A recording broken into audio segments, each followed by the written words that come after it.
Edit करने लगा था तो रात को तो कुछ शौक ही नहीं है और सीढ़ी से 1000 गुना बेटर है। चलो स्पीकर निकाल। सुबह बखैर, अस्सलाम वालेकुम, welcome back to my channel. This is Saturday morning. आज मैं शेयर करूंगी आपके साथ रमज़ान की तैयारी। तो माशाल्लाह से जो है रमज़ान आने वाला है, तो सबसे पहले तो आज हम अपनी फ़्रिज को साफ़ करेंगे और फ्रिज को ऑर्गेनाइज़ करेंगे, थोड़ी बहुत शॉपिंग करेंगे। तो बहुत ही मज़े का व्लॉग है, तो चलिए वीडियो स्टार्ट करते हैं।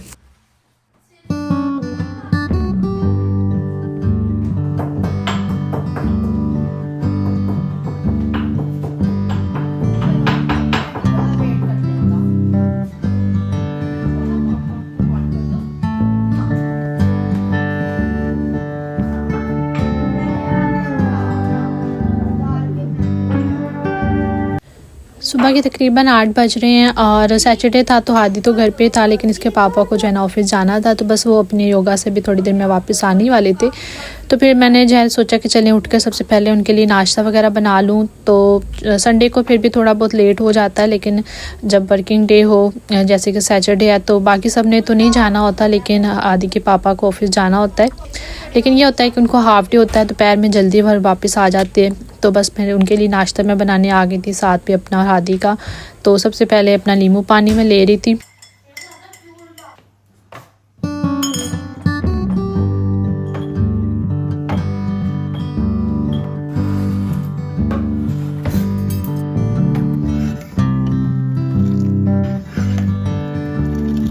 अच्छा ये देखिए मेरे अंडे जो है ना वो डालती क्रैक करके, पहले से उनके अंदर क्रैक था, तो वो जैसे ही डाले हैं ना बाद में झाग सी हो गई है। बहरहाल अभी जो है ना इनको फिर ये मैं करती हूँ कि पानी जो है ना मेरा गर्म होता है, तो अगर अंडा क्रैक भी हो ना तो वो बहुत ज़्यादा बाहर नहीं निकलता, तो बचत हो जाती है। तो इस तरीके से जब मैं अंडे उबालती हूँ ना तो इससे छिलका जो है ना बहुत आसानी से उतरता है। मैंने पहले भी आपके साथ ये टिप शेयर किया था। जब पानी को उबाल आना शुरू हो जाए ना उस वक्त अंडे डाल दिया करें और तकरीबन जो है ना 6 मिनट के लिए उनको उबाल लिया करें। उसके बाद ठंडे पानी में डाल के छिलका उतारना बहुत ही आराम से जो है ना उतरता है। और यहाँ पे जो है ना बस नाश्ता वाश्ता रेडी हो चुका है। और ये देखिए अब मैं आपको फ्रिज दिखाती हूँ, क्योंकि आज हमने इसकी करनी है डीप क्लीनिंग। बड़े दिन से मैं प्लान कर रही थी, करती हूँ, लेकिन ना तबीयत भी पिछले हफ्ते मेरी ठीक नहीं रही, इतना हिम्मत नहीं बन रही थी। तो आज मैंने सोचा आज करके छोड़ना है, क्योंकि जितना मर्ज़ी आप कोशिश कर लें, ऐसे ये काम होते हैं कि इनको किए बगैर गुजारा नहीं होता। नीचे वाले हिस्से को भी पूरा साफ़ करूँगी। और लास्ट वीडियो जो मैंने आपके साथ शेयर की थी ना फ्रिज की डीप क्लीनिंग में, आपको एक टिप दिया था, वो था कि इसकी ना फ्रिज की स्पीड को मेंटेन रखने का। और ये टिप मेरा फ्रिज के ऊपर भी इतना ज़्यादा वर्क किया ना कि नीचे वाले हिस्से में बिल्कुल बर्फ़ नहीं था, ऊपर वाले हिस्से में काफ़ी बर्फ़ है। पहले क्या होता था कि नीचे वाला हिस्सा भी जो है ना उसकी वॉल्स जो बैक है ना वो अच्छी खासी बर्फ़ से भर जाती थी, जिस वजह से ना बहुत जल्दी मुझे डीप क्लीनिंग करनी पड़ती थी, क्योंकि वो बार बार फिर फ्रिज जो है ना ट्रिप करना शुरू हो जाता था। लेकिन ऊपर वाले में फ्रिज में बर्फ़ हो तो वो फिर भी आपका गुजारा हो जाता है। कुछ दिन आप ना भी सफाई करें तो थोड़ा लेट भी कर लें तो गुजारा हो जाता है। लेकिन अगर नीचे वाले में आ जाए ना बर्फ़ तो वो फिर बहुत ज़्यादा तंग करती है, फ्रिज ज़्यादा बंद रहना शुरू हो जाती है। एनीवेज़ अभी हमें डीप क्लीनिंग की इसकी ज़रूरत है। और बिल्कुल मैं फ्रिज को एक दफ़ा बिल्कुल एम्प्टी कर दूँगी, ऊपर नीचे का सारा सामान निकाल दूँगी। आज जो है मेरी काफ़ी ज़्यादा परेड भी हुई थी, क्योंकि फ्रिज बाहर था, सामान में अंदर रख रही थी। फिर हादी ने मेरी काफ़ी इसमें मदद की और जो है ना चीज़ें रखने में, और इसके अलावा बर्फ़ में उतार के फिर बाद में उसको पकड़ा रही थी ट्रे में डाल के, क्योंकि इतना ज़्यादा बर्फ़ ऊपर वाले हिस्से से निकला था ना तो सिंक भर गया था। हादी साथ साथ खेल भी रहा था, बर्फ़ को जो है पानी डाल के मेल्ट भी करा रहा था, और उसने भी खूब इंजॉय किया। बल्कि वो मुझे जो है ना वो ज़्यादा मुझसे एक्साइटेड था कि मम्मा आप फ्रिज साफ़ करो, मैं आपकी हेल्प करूँगा। अच्छा ये मैं जो है ना थोड़ा सा टिप एक इस्तेमाल करती हूँ। मैं थोड़ा सा गर्म पानी डाल के जो है ना शावर बोतल में इसको स्प्रे करती हूँ। उससे क्या होता है कि थोड़ा आपका टाइम सेव हो जाता है। बर्फ़ जो कॉर्नर्स पे होते हैं जल्दी जो है वो डिटैच हो जाती है और जल्दी मेल्ट होकर उखड़ना शुरू हो जाती है। तो एक दफ़ा सारा मैंने फ्रिज में से बर्फ़ जो है रिमूव कर दिया। पहले इसको मैंने डस्टर से साफ़ किया। अब जो है ना फिर जहाँ पे ज़्यादा स्टेन्स वगैरह थे वहाँ पे मैंने साबुन इस्तेमाल कर लिया था। सिंपल जो हमारे बर्तनों वाला साबुन है ना, हमने वही इस्तेमाल करना है। उसको मार के स्पंज से मैंने अच्छी तरह से रगड़ लिया था। फिर उसको दूसरा जो हमारा माइक्रोफाइबर वाला कपड़ा, उससे मैं अच्छे से इसको साफ़ कर दूँगी। और ये देखिए एकदम से जो है ना हमारी फ्रिज बिल्कुल साफ़ सुथरी हो गई है। और रमज़ान से पहले ना ये काम करना बहुत ज़रूरी था, क्योंकि रमज़ान में फिर जो है ना रूटीन इस तरह टफ़ हो जाती है ना, सुबह लेकर शाम, और चीज़ें भी बहुत ज़्यादा आपको रखनी पड़ रही होती हैं। तो इसलिए मेरा था कि मैं फ़्रिज को एक दफ़ा जो है ना बिल्कुल खाली कर लूँ और एक्स्ट्रा जितना भी फूड था बीच में वो भी मैंने एक दफ़ा बिल्कुल ख़त्म कर दिया। बस थोड़ी सी चीज़ें मैंने छोड़ी थी। मैंने कहा फ़्रिज को पहले जो है ना लाइट वेट करते हैं और ज़्यादा चीज़ें जो है इसके अंदर से ख़त्म कर देते हैं। और अल्हम्दुलिल्लाह फ़्रिज को पहले मैंने बिल्कुल खाली किया है। और जो ज़रूरी चीज़ें थी कोई ऐसे जो ख्वाब शाब रिसेंटली मैंने बनाए थे वो फिर मैंने नेबर्स में जो है ना अपनी फ्रेंड है उसकी तरफ फ्रिज में भिजवा दिए थे। मैंने कहा थोड़ी देर आप अपनी फ्रिज में रखो, तो हादी वो भी रख कर आ गया था नेबर्स में। हादी के पास होने का मुझे बड़ा फ़ायदा हुआ, ये छोटे मोटे काम ना मेरे साथ साथ वो करता चला जा रहा था। अच्छा, जितनी देर में बर्फ़ मेल्ट हो रहा था उतनी देर में मैंने ये काम किया था कि जितनी भी शेल्फ़ें हैं और जितने भी इसके ड्रॉ वगैरह सारे निकाल के मैंने ना साथ साथ वॉश करके तो इसको टीवी लाउंज में सुखा के मैंने रख लिया था। मैंने कहा जैसे मैं फ्रिज बाद में साफ़ करूँगी फिर एक दफ़ा मैं सारे लगा दूँगी, और इस तरह से मेरा टाइम सेव हो गया। उस दौरान मैंने सारी चीज़ों को साफ़ कर लिया, सारी सब्ज़ियाँ जो बची थी उनको फ़िल्टर कर लिया, और जितने भी मसाले वगैरह थे मैंने सबको जो है जो एक्सपायर्ड थे निकाल दिए थे ख़राब, और जितने भी थे मेरे पास उनको मैंने ऑर्गेनाइज़ करके जो है ना बॉक्सेस में इस तरह से सारा रख दिया। इस तरह एक तो मुझे पता चल गया कि कौन सी चीज़ अवेलेबल है, कौन सी मुझे लानी है और कौन सी नहीं लानी। इस तरह सारी चीज़ें सॉर्टेड हो गई थी। और इसके बाद फिर जो है ना फ्रिज को अच्छे से हमने साफ़ सुथरा कर लिया। अब बारी आती है ग्रोसरी की।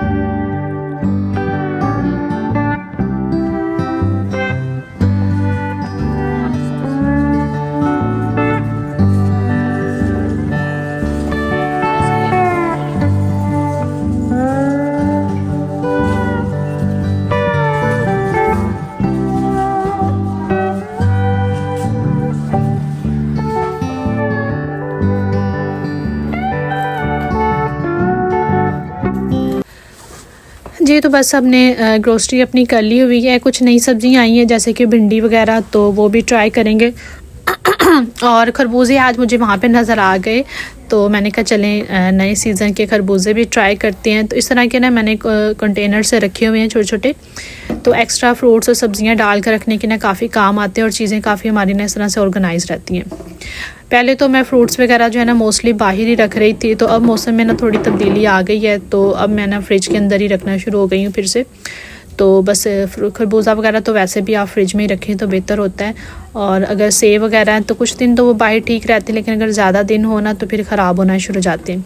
इवन बाद में पोटैटोज़ वगैरह भी जो है मैंने फ्रिज में ही रख दिए थे, क्योंकि बाहर जो है ना फिर जल्दी ख़राब होना शुरू हो जाती हैं।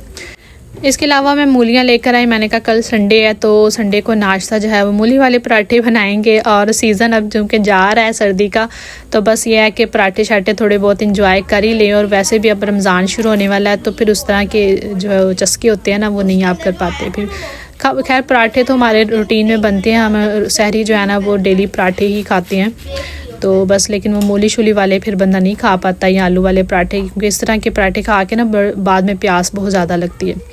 धनिए के डंडल से मैंने काट लिए थे, इसको नीचे टिश्यू लगा के मैं रख दिया, और ना इस तरह से ऊपर से मैं पकड़ती जाती हूँ और सब्ज़ी में डालना फिर बड़ा आसान हो जाता है। आराम से थोड़ा सा पकड़ा, काट के सब्ज़ी में डाल दिया, बाकी का वेस्टेज भी मैं साथ में फेंक दूँ। इसी तरह लेमन भी जो है नीचे टिश्यू लगा के मैं रख दूँगी। तो ये थी हमारी छोटी सी फ्रिज ऑर्गेनाइजेशन।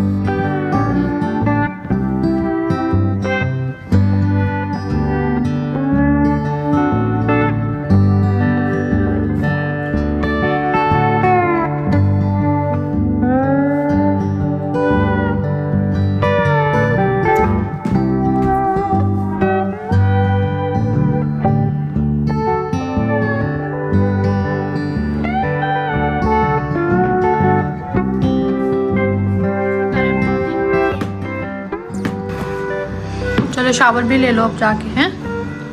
और मम्मा मैंने एक चीज दे देंगे।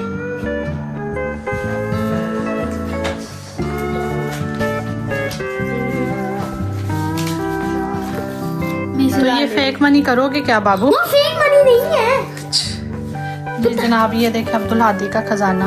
हाय हाय, मैं अमीर आदमी, अमीर आदमी हो गया थी। लाख रुपए से ज्यादा है। बेटा इसको करना क्या था मंगवा के आपने? मामा खेलने के लिए? हाँ जी। और ये हादी निंजा की तलवार है? नहीं ये क्या कुल आसमान की तलवार है भाई, इससे हादी खेलेगा। हाँ ये अच्छी है। मामा पे इम्प्लीमेंट मत करो। मत तेज है। अच्छा कितनी तेज है? हवा भी आती है। अच्छा चलो, हवा लेने के लिए पंखे के तौर पे काम कर लो इसे। नहीं आवाज आती है ना, फास्ट।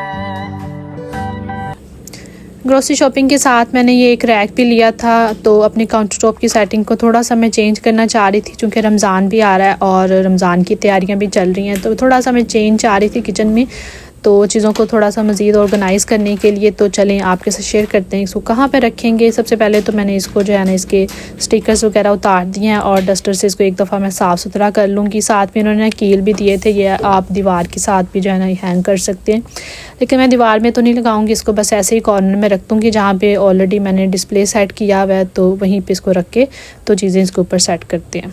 सबसे पहले जो पहले से मौजूद ट्रे था वो मैंने हटा लिया है, तो इन ट्रेज़ को मैं सेपरेट कर दूँगी, कहीं और रख दूँगी, और इसके ऊपर जो चीज़ें हैं वो मैं रैक के ऊपर सेट कर दूँगी।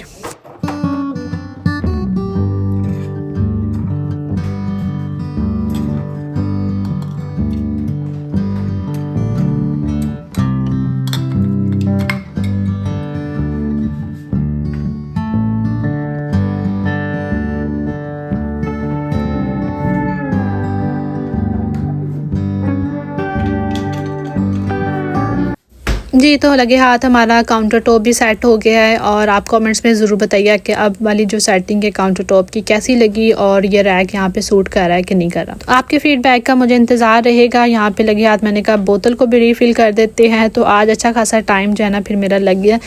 एनीवेज़ फ्रिज का हमारा काम जो है वो डन हो गया, फ्रिज साफ़ भी होगी, ऑर्गेनाइज़ भी होगी। बाकी ग्रोसरी वगैरह जो रमज़ान की है वो रमज़ान के करीब जाकर करेंगे। अभी एक दफ़ा जो है ना किचन की मुझे डीप क्लीनिंग करनी है, वो इंशाल्लाह कमिंग डेज़ में जो है वो किसी दिन मैं निकाल के तो करती हूँ, आपके साथ शेयर करूँगी। तो यहाँ पर फिर मैंने कहा थोड़ा सा अपने आप को एनर्जी को बूस्ट करते हैं, जूस पीते हैं। तो आपसे चाहूँगी इजाज़त। ओके टेक केयर, अल्लाह हाफिज़।